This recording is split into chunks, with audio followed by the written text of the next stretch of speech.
Dentro de un barco, en mitad del Mar Negro, hay un hombre soldando la unión entre dos tubos de acero. Tarda unos minutos. Es una soldadura circular, alrededor de la boca del tubo, y para él es una más de las que va a hacer ese día. Esa soldadura va a terminar a 2.200 metros bajo la superficie, y nadie, jamás va a volver a tocarla. No porque no quieran, porque no pueden. A esa profundidad no existe ningún ser humano que pueda bajar, ni con el mejor equipo del mundo, ni con la mejor empresa, ni con todo el dinero disponible. La presión ahí abajo hace imposible cualquier cosa parecida a un buzo.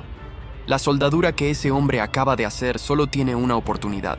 Y no es una soldadura, son decenas de miles. Hoy vamos a subir a bordo del barco más grande que se ha construido nunca, para entender cómo se coloca una tubería de acero a 2 kilómetros de profundidad, por qué el barco no puede detenerse mientras lo hace y qué pasa exactamente cuando una de esas soldaduras falla. Y guarda un número antes de seguir. 78. Vamos a volver a él antes de que termine este video, y no significa lo que estás pensando. Empecemos por el barco, porque no se parece a ningún otro. Se llama Pioneering Spirit, es de la empresa suiza Allseas, y fue construido en Corea del Sur por el astillero Daewoo. Costó 2.600 millones de euros, y empezó a operar en agosto de 2016. Mide 382 metros de eslora y 124 metros de manga. Ese segundo número es el que rompe la escala mental, porque los barcos no son así.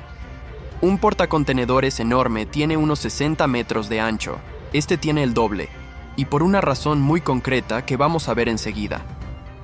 Con la estructura de tendido montada en la popa, el conjunto llega a los 477 metros de largo. En su construcción, se usaron 190.000 toneladas de acero. Lleva 8 generadores diésel de 11.200 kilovatios cada uno y 12 propulsores azimutales de 6.050 kilovatios, lo que le da una potencia instalada del orden de 95 megavatios.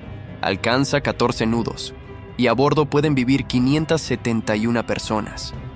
Es el barco más grande del mundo medido por arqueo bruto. Y hay un dato todavía más raro. Es, sencillamente, el vehículo más pesado que ha construido el ser humano.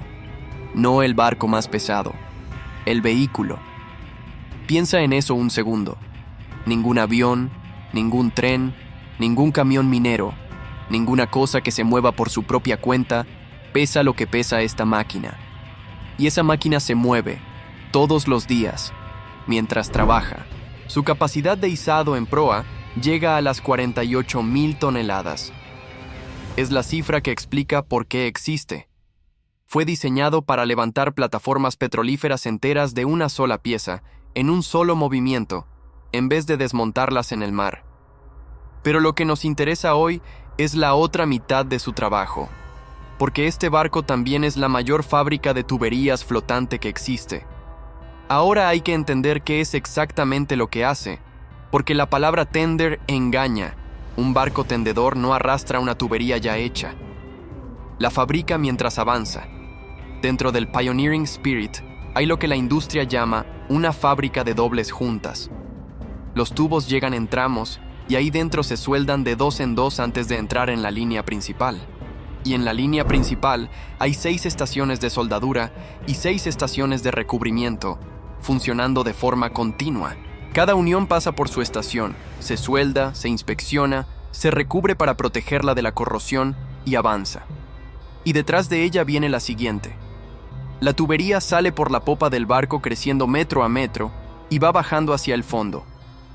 Fíjate en la forma que adopta al bajar, porque es el corazón de todo esto. La tubería no cae en vertical. Sale casi horizontal por la popa, se curva hacia abajo, y luego se vuelve a curvar para apoyarse horizontal en el fondo del mar. Vista de lado dibuja una S alargada. De ahí viene el nombre del método, tendido en S, y para que esa S se mantenga con la curvatura correcta, hace falta la pieza que sobresale por la popa, una estructura de celosía llamada stinger, sobre la que la tubería se apoya al salir del barco y por la que se dirige hacia el fondo. Ahora la parte incómoda. Esa tubería, en el tramo que va desde la popa hasta el fondo, está colgando. A 2.200 metros de profundidad, lo que hay colgando en el agua son cientos de metros de acero, y lo único que impide que se doble sobre sí misma por su propio peso es que el barco la mantiene tensada. El Pioneering Spirit tiene una capacidad de tensión de tendido de 2.000 toneladas. Es la mayor del mundo, superior a la de su propio barco hermano, el Solitaire, que ostentaba el récord anterior. 2.000 toneladas de tensión sostenidas de forma continua sobre un tubo que se está fabricando en tiempo real. Y aquí está lo que hace que este trabajo sea distinto de cualquier otra obra de ingeniería. Si esa tensión se pierde, la tubería no se rompe limpiamente, se pliega. El acero colapsa hacia adentro, se aplasta y el agua entra por el interior. Los ingenieros del sector lo llaman pandeo, y en el caso peor, la tubería inundada queda tirada en el fondo del mar. Por eso el barco no puede parar. Por eso hay que soldar y avanzar día y noche sin interrumpir el ritmo. Y hay un segundo problema con esa tubería que suena absurdo la primera vez que lo oyes. Un tubo de acero de 80 centímetros de diámetro, cerrado y lleno de gas, no se hunde. Flota. Piénsalo con el volumen. Ese tubo desplaza una cantidad enorme de agua, y lo que lleva dentro es gas, que no pesa prácticamente nada. El acero de la pared no alcanza para compensar. Una tubería submarina, tal cual sale de la fábrica, tendería a levantarse del fondo y a moverse con las corrientes. Así que hay que hacerla pesada a propósito. Antes de subir a bordo, cada tubo se recubre con una capa de hormigón de alta densidad aplicada sobre el acero. En la industria se llama recubrimiento de lastre de hormigón, y el objetivo tiene nombre técnico: darle flotabilidad negativa. Es decir, obligar al tubo a querer bajar. El hormigón que se usa para esto no es hormigón de obra, es una mezcla con áridos especialmente densos, con una densidad del orden de 3.000 kilos por metro cúbico, muy por encima del hormigón estructural corriente. Si la densidad es menor, o no da el peso necesario, o hace falta tanto volumen que el tubo se vuelve imposible de manejar. Y ese hormigón hace un segundo trabajo además de pesar. Protege el acero de los golpes, de las corrientes y del rozamiento en las zonas de llegada a tierra. Fíjate en la consecuencia. Lo que se apoya en el fondo del mar no es un tubo de acero. Es un tubo de acero dentro de una funda de hormigón. Y el criterio con el que se decide el espesor de esa funda no es cuánto protege, sino cuánto pesa, porque de eso depende que la tubería se quede quieta donde la pusieron. Si esta parte ya te está pareciendo más frágil de lo que esperabas, deja un like ahora mismo. Es literalmente lo único que hace que YouTube le enseñe este video a alguien más, y en Umbral vivimos de eso. Seguimos, porque el barco sigue avanzando. Vamos a los números reales de una obra concreta, porque hasta ahora hemos hablado de capacidades y toca ver qué se hizo con ellas. El proyecto se llama Turk Stream, y consiste en 2 tuberías paralelas que cruzan el Mar Negro desde Anapa, en la costa rusa, hasta Kijikoy, en Turquía, unos 100 kilómetros al oeste de Estambul. Cada una de esas 2 líneas mide 930 kilómetros. El diámetro exterior del tubo es de 32 pulgadas, unos 80 centímetros, y la profundidad máxima del recorrido llega a los 2.200 metros. La cifra más precisa que se manejó es 2.198. Nunca antes se había colocado un tubo de ese diámetro a esa profundidad.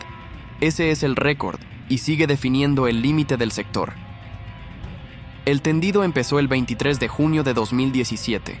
Ese día, a 30 kilómetros de la costa y sobre 350 metros de agua, el barco recogió el extremo del tramo de aproximación a tierra que había colocado antes otro barco de la misma empresa llamado Audacia, lo conectó y se lanzó ladera abajo por el talud continental. En las 11 semanas siguientes, instaló 200 kilómetros de la primera línea y dejó el extremo apoyado a 2.170 metros de profundidad, justo en el borde de las aguas rusas. Entre junio de 2017 y mayo de 2018, el barco colocó más de 1.100 kilómetros de tubería en el Mar Negro. Detente en esa cifra y ponla en una escala que puedas ver. 1.100 kilómetros es aproximadamente la distancia entre la Ciudad de México y Monterrey. Imagina ese trayecto completo, de punta a punta, hecho de tubo de acero de 80 centímetros soldado tramo por tramo. y todo apoyado en el fondo de un mar, sin una sola persona que pueda volver a caminar junto a él. Y el Mar Negro tiene una particularidad que hace este trabajo todavía más extraño. Por debajo de unos 150 o 200 metros, sus aguas no tienen oxígeno. Es la mayor masa de agua sin oxígeno del planeta. Ahí abajo no hay peces, no hay corales, no hay prácticamente nada vivo, salvo bacterias que no necesitan respirar. Es decir, la tubería no está tendida sobre un fondo marino como el que uno imagina. Está tendida sobre un desierto químico, en oscuridad total, en agua que mataría a casi cualquier organismo del planeta. ¿Y a qué velocidad se avanza cuando todo va bien? 5 kilómetros por día de media. El récord del barco está en 6,27 kilómetros en una sola jornada. Haz la cuenta de lo que significa esa cifra.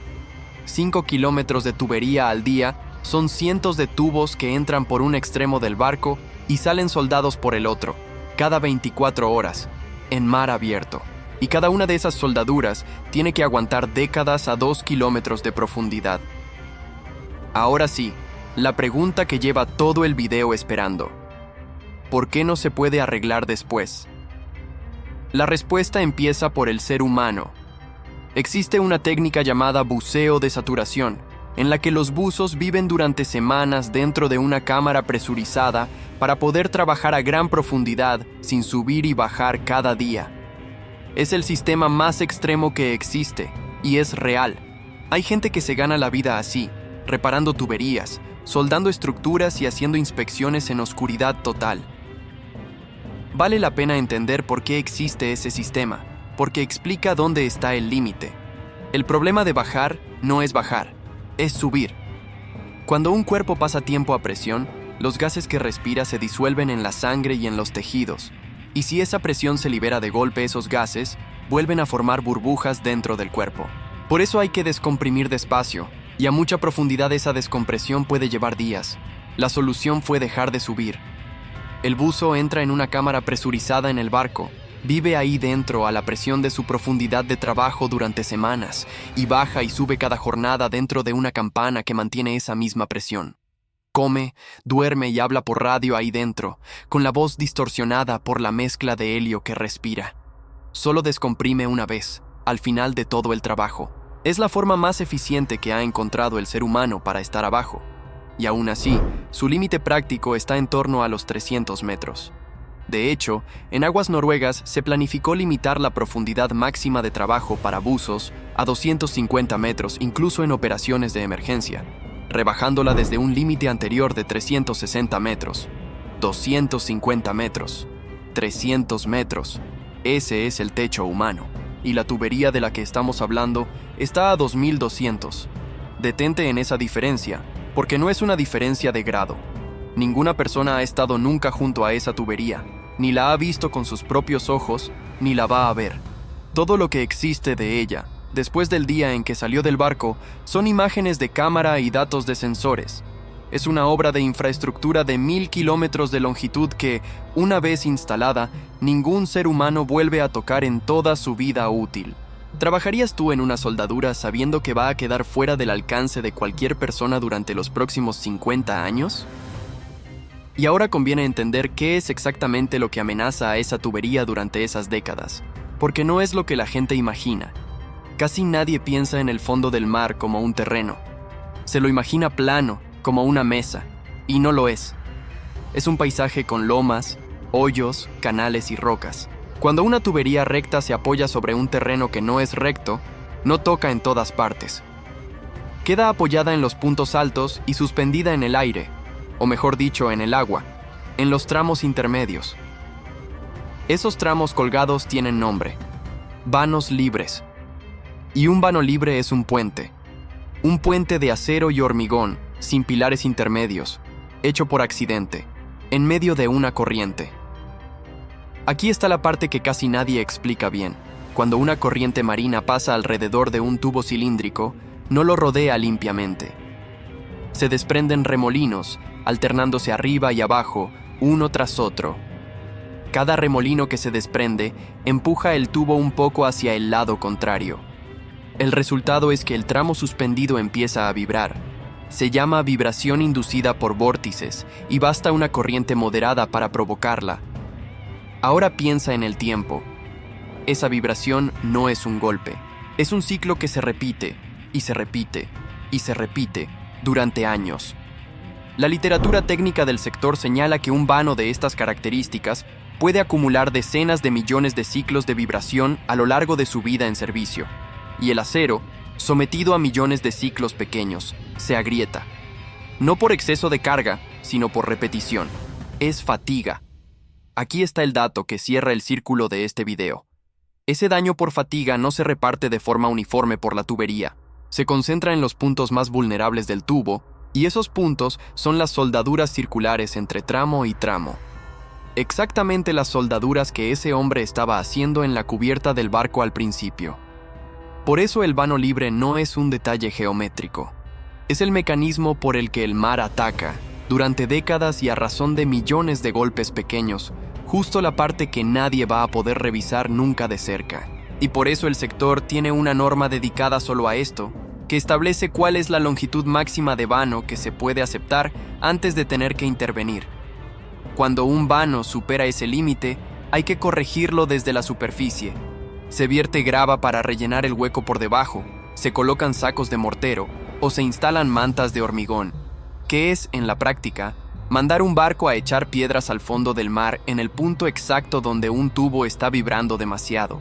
Y todo eso obliga a algo que ocurre mucho antes de que se coloque el primer tubo.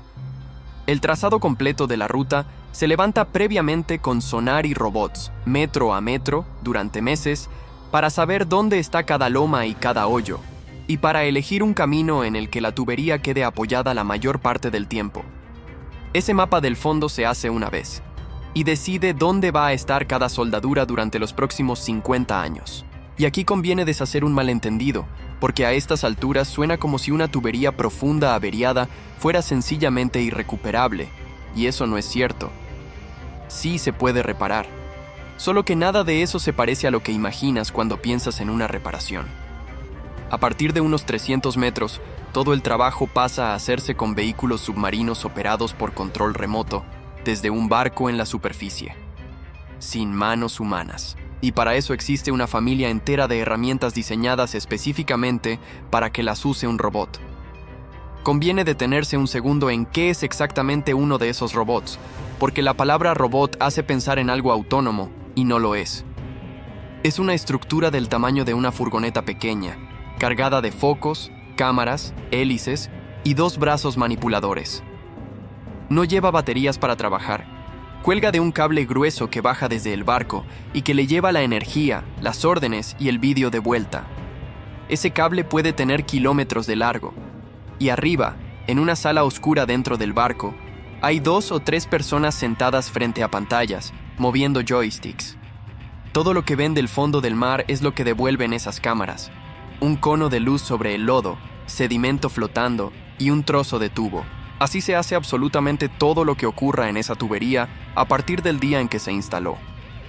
La empresa Sonsub, junto con Saipem, desarrolló un sistema de reparación de tuberías sin buzos que se probó a 600 metros de profundidad en el Golfo de Tarento, en Italia.